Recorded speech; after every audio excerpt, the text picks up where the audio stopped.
Halo, assalamualaikum warahmatullahi wabarakatuh.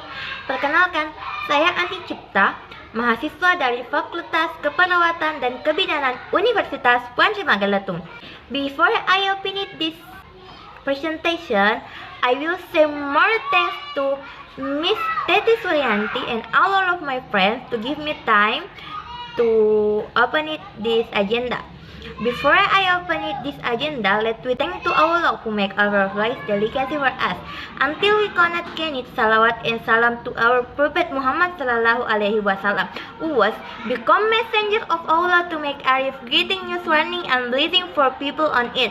Jadi, saya di sini akan menjelaskan tentang aspek sosial budaya dalam masa nifas. Jadi langsung saja di sini saya akan menjelaskan tentang apa sih nifas itu. Mungkin sebagian dari kita sudah tahu tentang apa itu nifas, but tidak semua orang itu tahu tentang apa itu nifas. Jadi saya akan menjelaskannya. Nifas atau yang seperti yang sering kita dengar, postpartum adalah masa yang dimulai sejak bayi lahir dan plasenta bayi dilahirkan hingga keadaan kandungan ibu kembali seperti saat sebelum hamil. Masa ini pada umumnya terjadi sekitar 6-8 minggu atau 40 hari. Masa nifas merupakan masa yang sangat penting karena pada masa nifas tingkat mortalitas dan mortalitas ibu dan anak sangat meningkat pada masa pasca persalinan.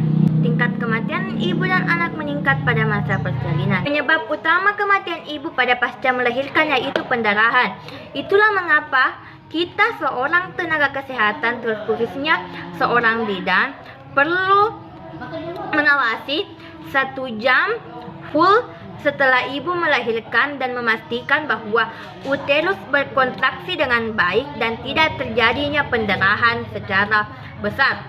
Biasanya pendarahan pada ibu hamil terjadi sekitar 4 jam pasca melahirkan. Itulah mengapa kita seorang bidan perlu mengawasi 1 jam ibu pas melahirkan, mengawasi bahwa uterus telah berkontraksi dengan baik.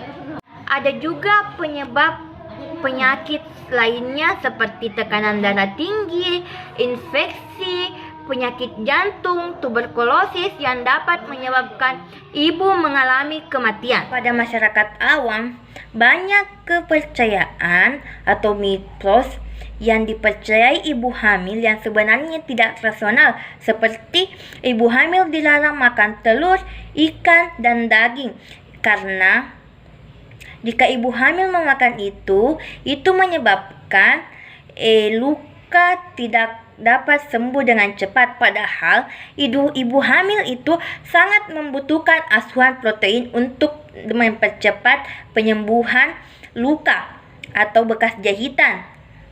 Karena jika ibu hamil kekurangan protein, luka akan lambat sembuh dan dapat menyebabkan infeksi. Ada juga ibu hamil yang menolak untuk banyak meminum air putih karena takut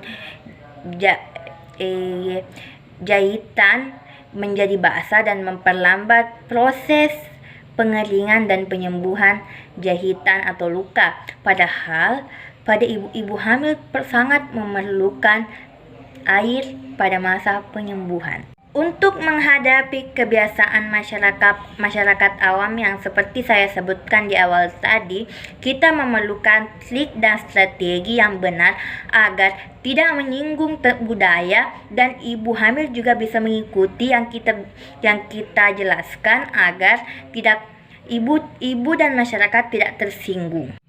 Video selanjutnya akan dilanjutkan oleh teman saya. Sekian dulu materi dari saya. Sekian, assalamualaikum warahmatullahi wabarakatuh. Bismillahirrahmanirrahim. Assalamualaikum warahmatullahi wabarakatuh. Saya di sini akan penyuluhan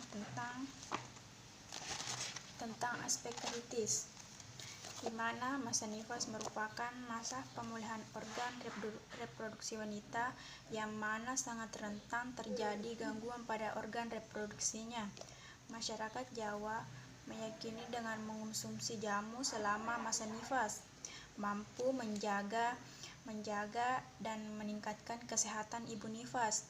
Tidak hanya itu, jamu juga membantu produksi ASI selama ibu menyusui. masyarakat banyak memilih jamu dengan alasan lebih mudah dapat dan ekonomis serta lebih manjur dibandingkan dengan obat modern.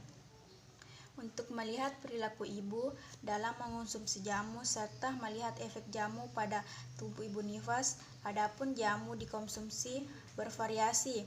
Ada yang konsumsi dalam bentuk pil, ada pula jamu olahan. Jamu yang dikonsumsi merupakan jamu untuk menjaga daya tahan tubuh, meningkatkan reproduksi ASI, serta menjaga badan agar tetap ramping. Terdapat satu yang ditemukan memiliki tekanan darah selama mengonsumsi jamu. Tekanan darah naik dapat dikarenakan adanya ketegangan sosial antara ibu dan keluarga yang menyebabkan ketegangan pada titik syaraf tertentu sehingga aliran darah tidak lancar. Berdasarkan penelitian tersebut, maka tidak disimpulkan jamu memiliki komposisi yang membantu memproses ibu nifas dan meningkatkan reproduksi ASI. Pengobatan tradisional di Indonesia yang digunakan secara turun-temurun bukan hanya mengobati suatu penyakit tertentu, tetapi digunakan juga untuk ibu yang sedang dalam masa nifas. Obat tradisional yang digunakan untuk ibu nifas berfungsi membantu memperbaiki alat-alat reproduksi agar pulih serta sebelum hamil. Mungkin hanya itu yang saya sampaikan. Assalamualaikum warahmatullahi wabarakatuh. Saya akan melanjutkan materi dari rekan saya, yaitu yang ketiga, itu aspek sikap praktisi medis terhadap budaya nifas di Indonesia. Dokter atau bidan dapat masuk dan mendapatkan kepercayaan dari masyarakat tempat ia bertugas. Untuk menyikapi fenomena budaya nifas di Indonesia, perlu ditanamkan bahwa kehadiran dokter dan bidan untuk menggantikan posisi dukun beranak. Keduanya hadir untuk membantu seorang ibu dari awal kehamilan hingga menjalani proses persalinan yang aman dan nyaman. Berangkat dari tujuan yang sama, itulah seorang dokter dan bidan diharapkan dapat bermitra dengan dukun beranak dan memberikan edukasi mengenai hal-hal yang aman dan tidak aman dilakukan pada ibu hamil. Sekian dari saya.